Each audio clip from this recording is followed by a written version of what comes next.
গাড়িকে ভেঙেছে, আমি বাইরে থাকলে আমাকে মারতো। শুভেন্দু অধিকারী ময়ূক রঞ্জনকে তাড়া করে মারো। জনরোষের মুখে এবার পালিয়ে বেড়াচ্ছে শুভেন্দু অধিকারী। কলকাতার প্রতিটি মানুষ ক্ষোভে ফুঁসে উঠেছে।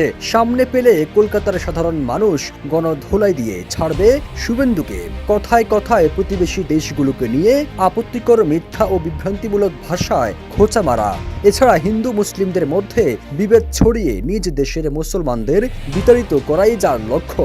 শুভেন্দুর কথা শুনে যে কারোই মনে হতে পারে তিনি প্রতিদিন নিয়ম করে গোবর এবং গোমূত্র পান করেন, সবসময় হিন্দু হিন্দু বলে চিৎকার চেঁচামেচি করে নিজ দেশের মুসলমানদের উপর নির্যাতন নিপীড়ন চালান। হিন্দু তুমি জাগো, পাকিস্তানকে কাজা করতে হবে। ধর্মের নামে শুভেন্দু অধিকারী হিংসা বিদ্বেষ ছড়িয়ে দিচ্ছেন সাধারণ মানুষের মধ্যে।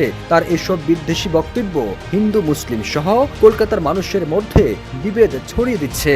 আর তাই শুধু মুসলিম নয়, তার বিরুদ্ধে এবার রাস্তা নেমেছে হিন্দুরাও। ও বেশি মস্তান হয়ে গেছে, ওকে গুন্ডামি করতে দেবো না। যমুনা ইলেকট্রনিক্স ঈদে ডাবল খুশি অফার সিজন 3, যে কোনো পণ্য কিনলেই পাচ্ছেন নিশ্চিত ঈদ উপহার। শুধু শুভেন্দু নয়, কলকাতার রিপাবলিক বাংলা টিভির হকার সাংবাদিক খ্যাত ময়ূক রঞ্জনের বিরুদ্ধেও এবার আন্দোলনের ডাক দিয়েছে কলকাতার হিন্দুরা।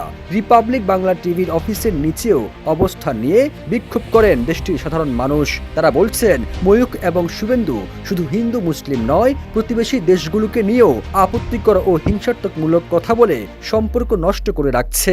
এই দুই ব্যক্তিকে দেশ থেকে তাড়িয়ে দেওয়া এখন সময়ের দাবি। এই ময়ূক রঞ্জন হোসের মতো দাঙ্গাবাজকে অবিলম্বে গ্রেফতার করুন। বিক্ষোভকারীরা দাবি করেন, এই চ্যানেলটি ভারতের কট্টরপন্থী বিজেপি ও আরএসএস এর মুখপাত্র হিসেবে কাজ করছে। তারা বলছেন, ময়ূক রঞ্জনের আচরণ সাংবাদিকতার পেশার জন্য লজ্জাজনক। চিৎকার, অশোভন অঙ্গভঙ্গি এবং আপত্তিকর শব্দ চয়নের মাধ্যমে তিনি হকার সাংবাদিক হিসেবে পরিচিতি পেয়েছেন। তার এসব কার্যকলাপে শুধু বাংলাদেশের সুনাম নয়, ভারতের সংবিধানের মানও ক্ষুণ্ণ হচ্ছে।